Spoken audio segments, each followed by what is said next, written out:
clearly the two people who involved in this attack were clearly out there to die, because they knew that they couldn't have escaped the entire thing and they were firing at random. The person, that is Naveed Akram, was investigated by the Australian Security Intelligence Organization in 2019 in Pahalgam.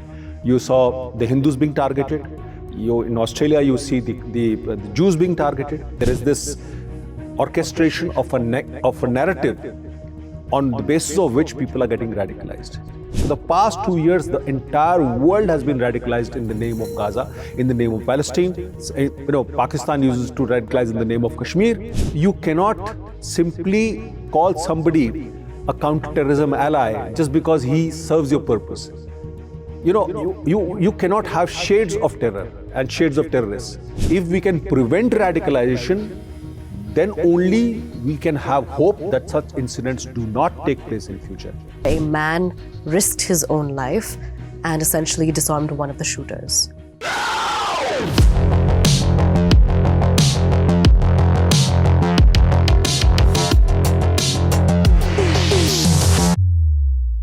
Hello and welcome. You're watching Hindustan Times and my name is Aisha Varma. On the evening of 14th December 2025, two gunmen opened fire near a large Hanukkah event, targeting people gathered for a Jewish community celebration. At least 16 people at this point have lost their lives. Over 40 have been injured, making it one of the deadliest shootings in modern Australian history, and the country's deadliest terror incident. In the final horrific minutes, more than 100 shots were fired. Joining us is HT's executive editor, Mr. Shishir Gupta. Sir, namaskar.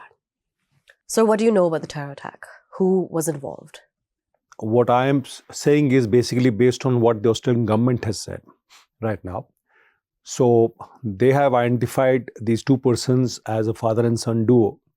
Father being Sajid Akram and son being Naveed Akram.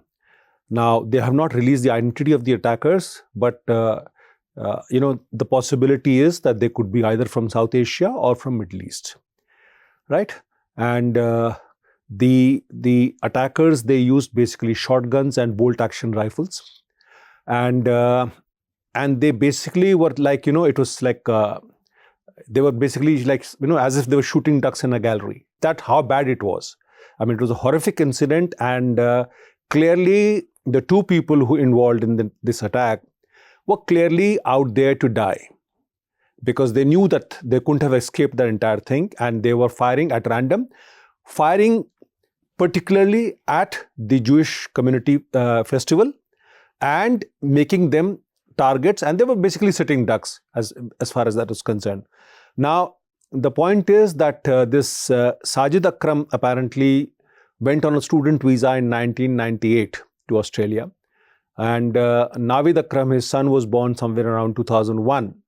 Now, the thing is that both these people, they have some, linkage to the local, sort of Islamic centers, but the reports are still yet to be confirmed, right?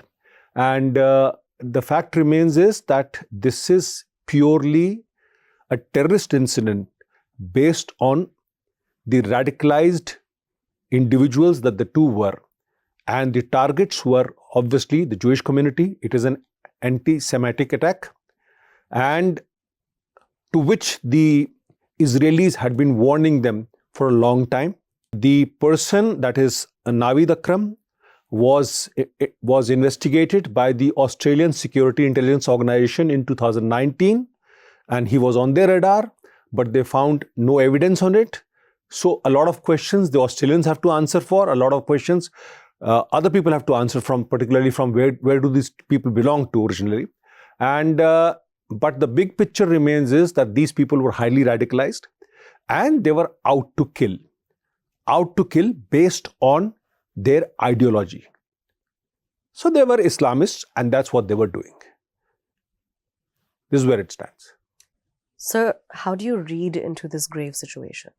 See, if you look at the string of incidents that have been taking place all throughout this year, I mean, you see there was an incident on November 24th where a Afghan refugee from Pakistan and he was an American citizen who was picked up outside the Delaware University campus, Luqman Khan. I mean, and the man was out to sort of, was ready to murder people, right? He was arrested before that, and so he's been taken into custody. But then you look into the incident that happened, at Pahalgam. You look into incident that has happened now. You look into incident that happened, the terror attack that took place in Delhi. All you see is a bunch of radicalized people, radicalized on the platform of Muslim victimhood, radicalized on the platform of basically, they are taking their vengeance out on essentially non-Muslims. That's where it is. So you saw in Pahalgam, you saw the Hindus being targeted. In Australia, you see the Jews being targeted, right? And then basically they're being radicalized on a pan-Islamic platform. That's where it looks like. And the basic problem over here is radicalization. It's Islamic radicalization that needs to be prevented. Otherwise, these incidents will go on. And what has happened is that over the past 2 years, after the October 7, 2023 attack in Israel, the terror attack by Hamas, you have radicalized people in the name of Gaza, in the name of Palestine, without people even understanding that, whether there was Palestine, there was only a Palestinian mandate, right? And they've been radicalized using various things, and social media has been very active in this. And so basically what is happening is that, there is this orchestration of a narrative on the basis of which people are getting radicalized. So this is what it is. And the situation, obviously, my understanding is at least 7 people are more critical in this, in the Australian incident in Bondi Beach. And, the entire thing should be really investigated through and properly. See, the point is that, terrorism has to be dealt as terrorism, and there should not be politics into it. As long as you deal with terrorism, as long as you deal with the source of terrorism, as long as you deal with source of radicalization, only then you can reach out to the entire thing. Only then you can actually curb this thing. But if you're going to radicalize in the name of political Islam all over the world, then this is going to happen. So, the point in this is that the Prime Minister has just now left for Jordan, Amman. He has gone today, Prime Minister Narendra Modi. And King Abdullah too has been one of the first people to start looking at radicalization, counter-radicalization of people. And India and Jordan have been working towards that. India and UAE have been working towards that. India and Saudi Arabia have been working towards that. So this is a very big issue, and this is at the core of this terror attacks and terrorist activity that takes place all over the world. So, sir, how can countries prepare themselves? How can on a global level, how can they ensure that incidents like this don't occur? See, in this, there has to be cooperation at a global level. This cannot be something that can be done by one country alone, because these networks are spread all over the world. And you do not know where do the persons come from, where were they radicalized, and who were the instigators, who were their ideologues, and who actually pushed the trigger. So all these networks can be only done if you have intelligence sharing, if you have good human intelligence, if you are actually being able to penetrate these networks the way it is, if you are actually being able to see what is happening all over the world. And it is not very difficult to understand that, for the past 2 years, the entire world has been radicalized in the name of Gaza, in the name of Palestine. Pakistan uses to radicalize in the name of Kashmir. So you have, basically creating these platforms of Muslim victimhood, and these people get radicalized, and then they start to take action because nobody else is taking action. So the only answer to this is sharing, having good technical, human intelligence, having aggressive interventions, having to sort of break down these modules as soon as they start to grow up, and try and see as to where this radical thought is coming from. So it's not a very simple solution to the entire thing, because this has been going on forever now. Now, the point in this is that, while you're talking about the Ukraine war, you're talking about the Gaza war, but there is this larger war that has come out. And that is this whole issue of Islamic radicalization. Now, it can come from whichever place. Okay. You've seen it in India, now you've seen it in Australia, you've seen it in US, you've seen it in Middle East, you've seen it everywhere. And innocents have suffered and innocents have died in this. So the point is that, you cannot simply call somebody a counterterrorism ally just because he serves your purpose. You cannot have shades of terror and shades of terrorists. My terrorist, your terrorist. There has to be a clear-cut thing that we are against terrorism in all forms and in all manifestations, and that's where it is, whichever place it comes from and wherever the attack takes place. See, the point in this is that in Australia, the Israelis had been saying for a long time that, there is a lot of anti-Semitism going over there, and they had informed the Australian government. Now, it is for the Australian government to react rather than sort of, think, paper over it and not react to that thing. Now, the other part is that there is this possibility, while we do not know what are the identities of the person as to where do they come from and how do they got radicalized in that. But there is a thinking within Israel that this could possibly have an Iran angle, right? The Iranians actually stuck as a retaliation to their attacks.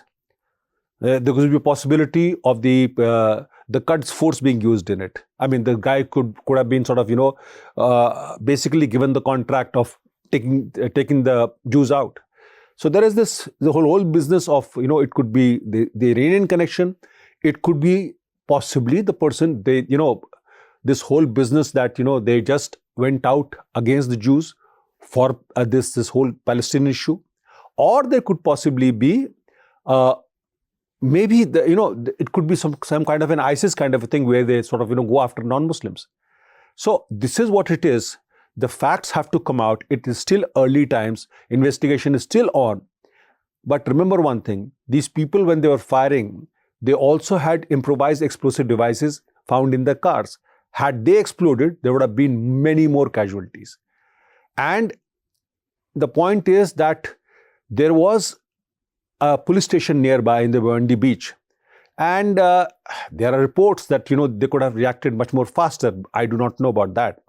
But the fact remains is that these people had basically, they were, it was free for all as far as they were concerned. And the innocent Jews were all sitting ducks. I mean, they were innocent. They were just celebrating a festival and they were all shot down. So it was a massacre of sorts. Massacre done by people who had come there as a fidain to attack, kill and die. So the point is, we have to go to the nub of it. When I say the nub of it is, the nub is the radicalization. If we can prevent radicalization, then only we can have hope that such incidents do not take place in future. Otherwise, these incidences will continue repeating time and again. Also, we have to ensure that leaders of some nations do not use, do not single out communities like the Jews or the Hindus or the Christians or whosoever it is, or the Shias or the Ahmadiyas, and sort of make them targets of the terrorists. So it's a very, very serious problem that the world is facing right now. And Australia, the Bondi Beach, is the latest manifestation of what happens when people get radicalized to that level. So there's one moment which is garnering a lot of attention, of course, for the bravery that it showed. It was caught on camera as well, where a man risked his own life and essentially disarmed one of the shooters. See, we are not very clear as to the identity of the hero that actually disarmed one of the attackers. And he was actually that time, what you see actually a bolt action rifle which is sort of seized from him. But the fact remains is that the man was injured, he was shot, and he actually is one of the persons, due to his efforts, that a lot of lives were saved. Because this particular, when he actually seized the rifle from the terrorist, he was much more closer to the beach. So there would have been many more lives lost. So you have to give credit to the person. That person is right now he has undergone surgery, and but his action definitely was very heroic. And we do not know really about the identity of the person as to who it was. And there have been various names coming out in the social media, all sorts of this attack on another person. Let's not talk about social media right now, because we do not know the reality. Let the Australian police and the Australian intelligence come out with their identities, and then we can talk about it. Okay. So I'm curious, on a larger scale now, when we take a look at attacks like this, with countries across the world, they're already tightening their borders to a large extent. How do you think this is going to impact immigration, especially considering we've been seeing a rise in anti-immigration protests across the globe? See, if innocents are going to get killed, the public is going to ask answers from their leadership. And it is for the leadership to decide, how to allow, migration of people from one part of the globe to the other. And see, migration or immigration is not a bad idea at all. I mean, but the point is that if you are going to allow people who are already radicalized into the system, then you actually start, building various modules and various cells within the place where you've gone to. And the only way out is if you start to screen people better, if you start to, go into their histories better, if you don't just simply dump people over there. You have to look into their histories, and you have to look into what kind of behavior they're coming from and what is happening over there. So this is a problem that Europe is facing. This is the problem that Australia is facing. This is the problem that New Zealand is facing. This is the problem India is also facing. And a whole lot of parts of, see, essentially what will happen is people will go from lesser safe countries to safer countries, poorer countries to richer countries. This is a normal process of migration. But the country which is receiving them, they have to definitely screen better. Otherwise, you will have problems like this. It's not that every immigrant who comes is actually a terrorist. No, he's not. But the fact remains is, if out of 100, 2 get inside, there's going to be an incident. So you have to be more careful. Again, we come back to the same thing. We have to come out with better intelligence, better screening, better counter-terrorism response. So that, and we must have the moderate communities of all these terrorists, to whichever religion they belong, to speak out against terrorism. That is the problem that is happening. When everybody keeps quiet, then there is a problem. So it is for the moderates to come out, on whichever side they are, to say that this is not done and we will not support it. Only then there can be an answer to it. Otherwise, this will continue. This is happening in Australia. This is happening continuously in Africa also. And you can see it's happening in Europe, and you can see it happening in US. So the point is, it is for the leaders of countries to not weaponize their language against a particular community. And if they do so, they should be censured very heavily. They cannot be called as counterterrorism allies, right? So that is what it is. Once that happens, maybe you can have a solution to it. All right. So thank you so much for joining us and providing us with those crucial details and perspective on what's taken place as well. As Australia mourns those who have been lost, investigations do continue into the horrific terror attack that took place on December 14th. Do stay tuned to Hindustan Times for the latest.